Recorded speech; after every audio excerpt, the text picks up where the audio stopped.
Would you guys consider yourself atheist or agnostic or? I'd say more agnostic myself. Agnostic? Yeah. Okay. So would you say agnostic means you don't know, or how would you define agnosticism? I think I don't know, and I'm kind of open to anybody's opinion or ideas. Okay, that's excellent. I think there is something greater, but I just don't know what that is. You say there's something greater, but you're not put a label on it yet, right? Okay, what about you? Same thing would you say? Pretty much the same, yeah. Okay. I think the term is meta-skeptic. I don't know what I don't know. Okay. So, yeah. All right. So if you say there's a higher, let me ask then a different question there. If you say there's a higher power or something out there, that something created the world, would you agree? Potentially, yeah. Potentially or for sure? Oh, potentially, I have no idea. That's Okay, but my question would be then, if it's potentially, then the world has to come from somewhere, wouldn't you agree? Like, we know that cannot have something from nothing. Do you agree on that principle? 0 plus 0 plus 0 equals 0. You cannot have something, right? So if we have something, it must originate from something else, right? And if we say there's a higher power, then by definition, that is the thing that brings things into existence. Wouldn't you agree there? Or how would you explain the existence of the universe?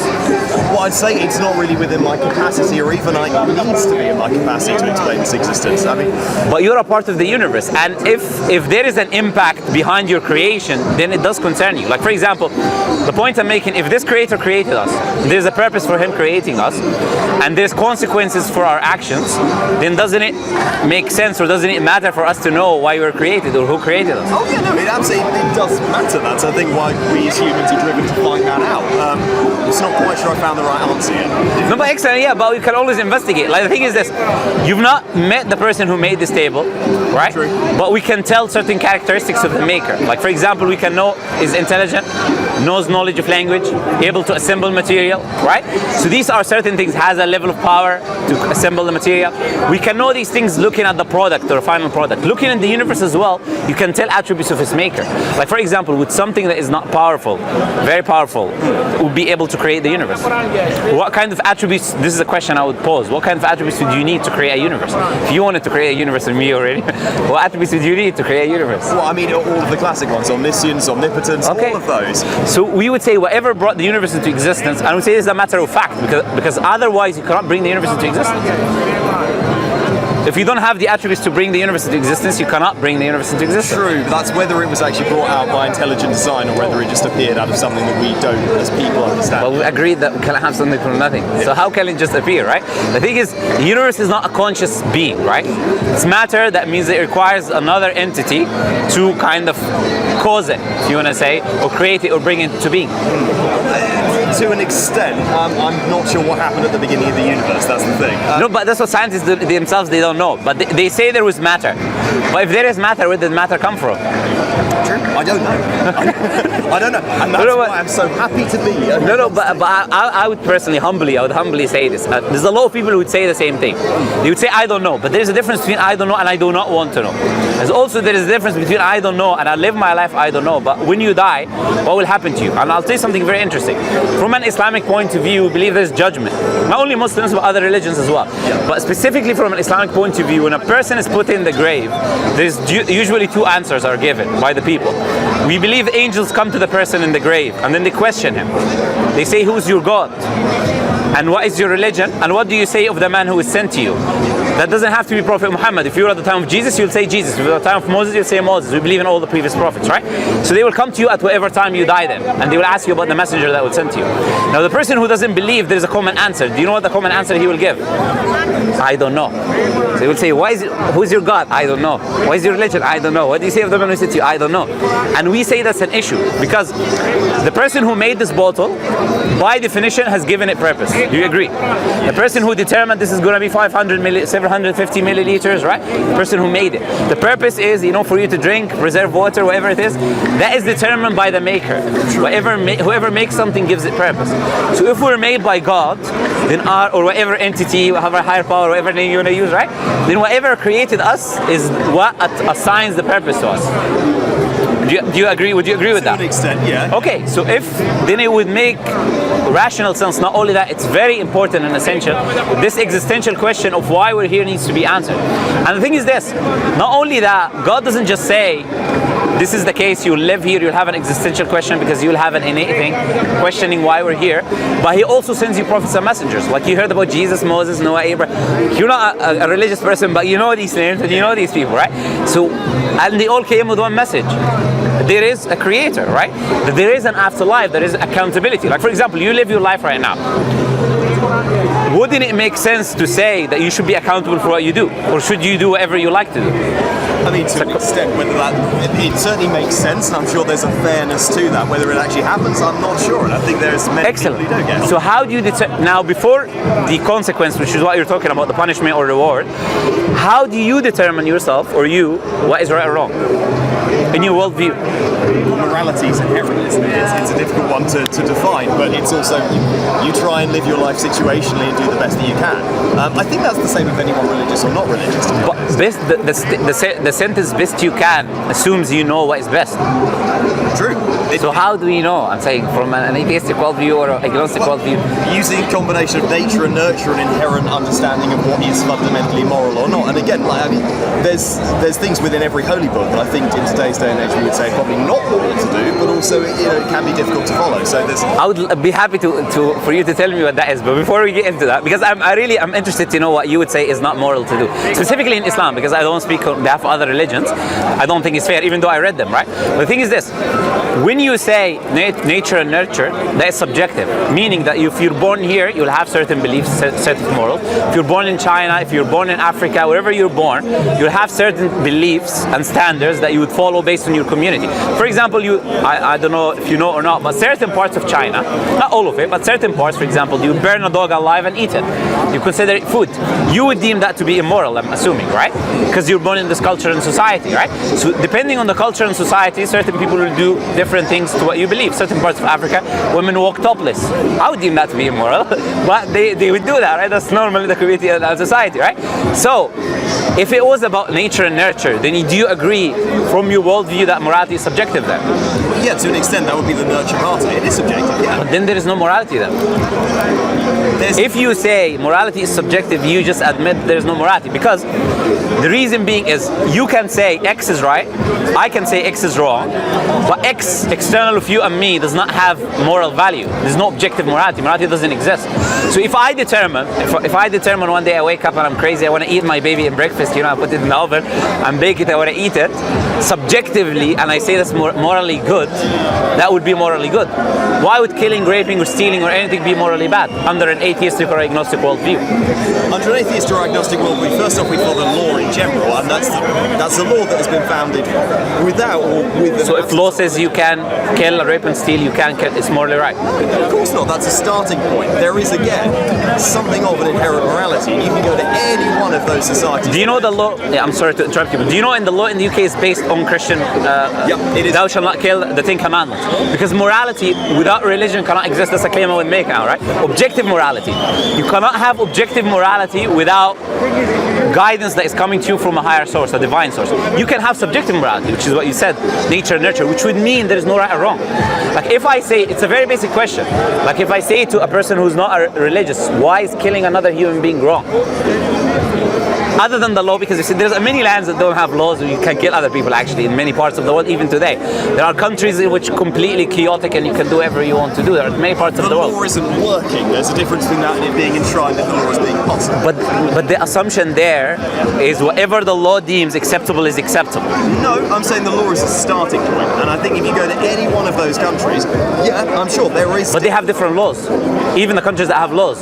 True, they do have different laws. So what is moral and what is not moral? Because they disagree. Again, to an extent it's up to the individual, but it's a combination again of nurture and nature. There are fundamental things that human beings know are not a good idea for us as a society to do.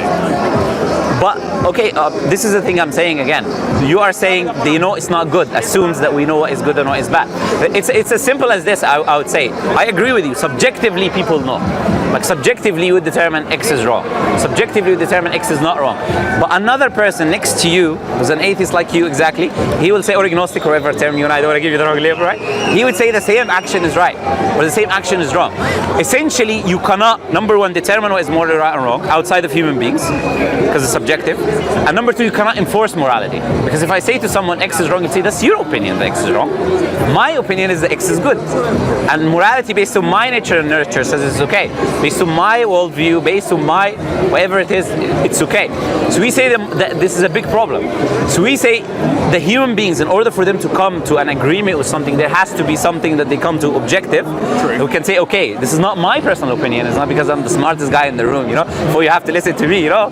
It's actually the divine entity that made me, that would know every detail about me and everyone else, determined this thing is not okay. Now you said some religions, or I'm happy to hear about Islam, why is it that you would see, because I'm coming back to that point, that you would see it's not working for today's day and age, whatever term you use, or immoral? Do you have an example in Islam? I've got in Islam, to an extent, no. I mean, I have. Excellent. That's we won. Okay. I was just joking. Nothing to do with death if you eat shellfish.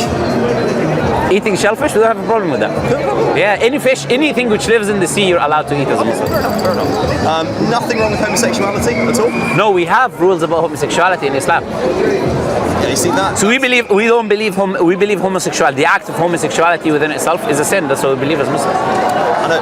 But are you from this country? Yes. If I take you in a time machine in the 1940s, what was the general rule for homosexuality in the UK? It's illegal, and that in itself was wrong. But illegal is a very nice way to put it out. True. Do you know in Marble Arch they used to hang people who were homosexual? If you go to do you know where that statue is and the stuff? This is what they used to do. We not say that those laws originally came from like the Bible or Christianity, and now that they do. Religious society kind of. Excellent. So we agree. This is it. We agree.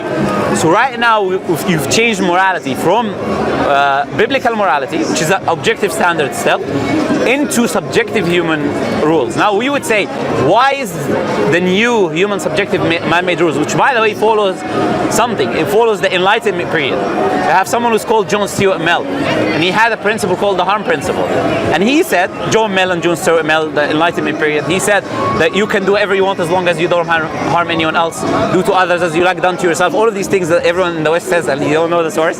Many people, not everyone, many people are educated, many people are not, right? So this is where your beliefs are coming from. A man in the Enlightenment period who said something, right? Then you had the sexual revolution, people like John Money and Alfred Kinsey, and you had the beliefs you have today about homosexuality formed by essentially just people protesting. So the question is now, who determines, or why should we accept the new label for what is the position of homosexuality? Is it moral or immoral? I'll give you one back. Okay. Why should I not square and stick with my brother, who is a rowdy bisexual man, versus, no offense, but a book that was written 1,000 years ago? Excellent question. But my question is, what do you mean by stick by? Like Islam, when Islam says, let me clarify something very important.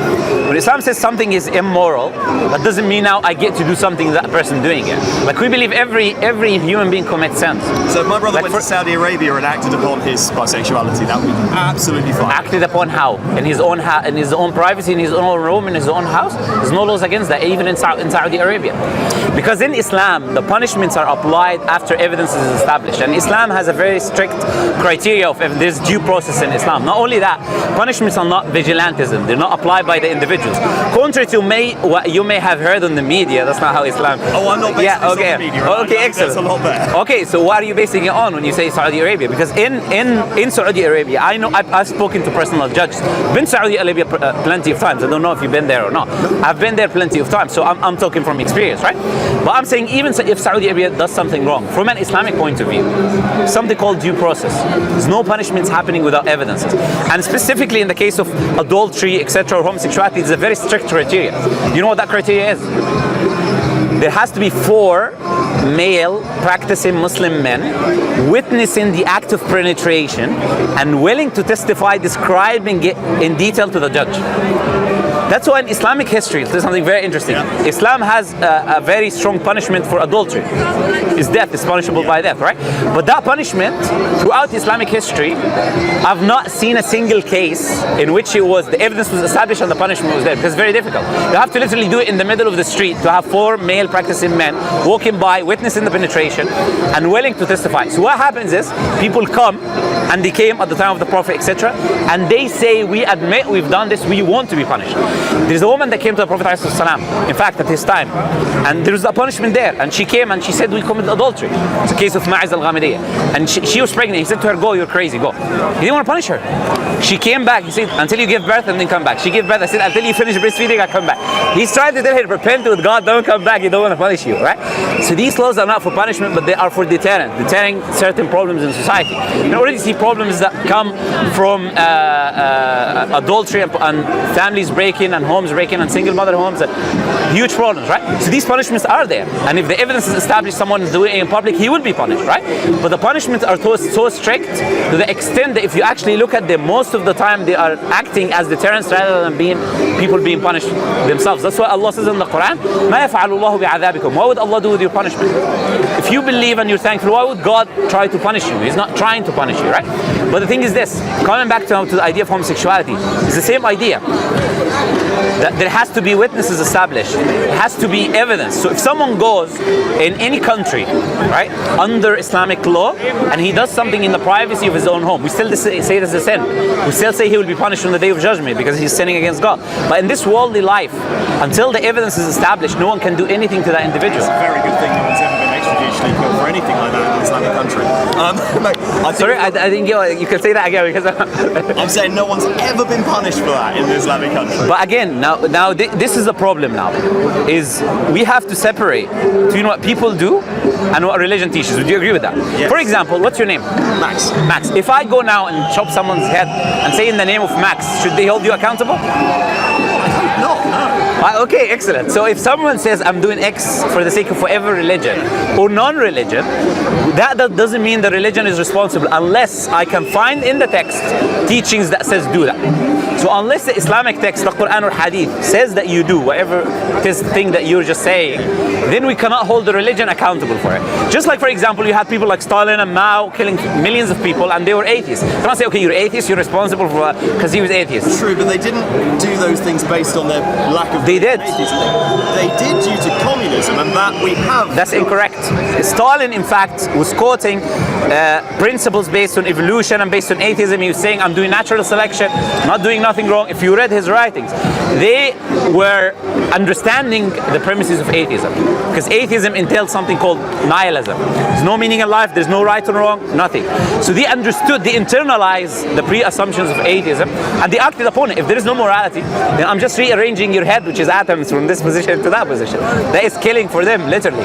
It means nothing. It's not morally wrong. I've not met an atheist yet who doesn't have a problem with killing. Again, I've not met a Muslim yet who doesn't have a problem with killing either. No, I've mentioned an example. Yeah. With Stalin, and you could read his right. I'm not making up something. I've read his writings as well. Yeah, okay. No, I know. So that is a historical fact. Yeah. There was someone who's an atheist and he did that.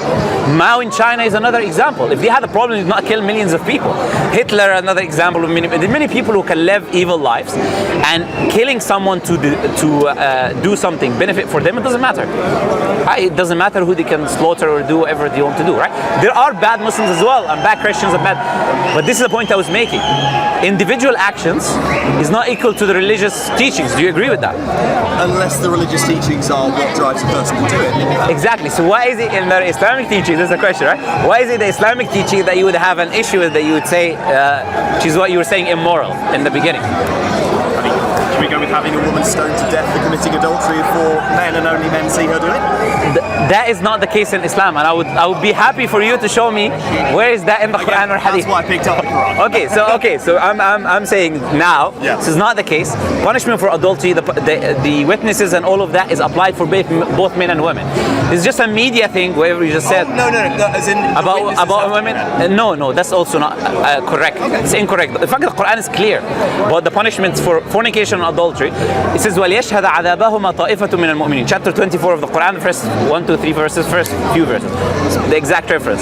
It says let a group of the believers, doesn't say men, witness the punishment. You look at the act and then they're deterred from the act when they see the punishment, right? So it has nothing to do with women witnessing or women being punished only. What was the punishment that would then happen? I told you it's punishable by death. That's what I was telling you. Adultery, not fornication. Okay. Fornication has a different ruling, because adultery is someone who's married, then he goes on and then he cheats, and a man or woman, and sleeps with someone else, right? Adultery and fornication, which is before marriage, someone commits the act. There is two separate punishments in Islam. So there is punishment by lashing, which is just, this is for fornication, not for adultery. Adultery is a capital punishment for it. So these are two separate punishments. Do you know? Yeah. You're very good. Oh, okay. I'll let you read the Quran. Just think about what I said. You don't think about morality as I said. When does it come? No problem. Nice talking to you guys. See you.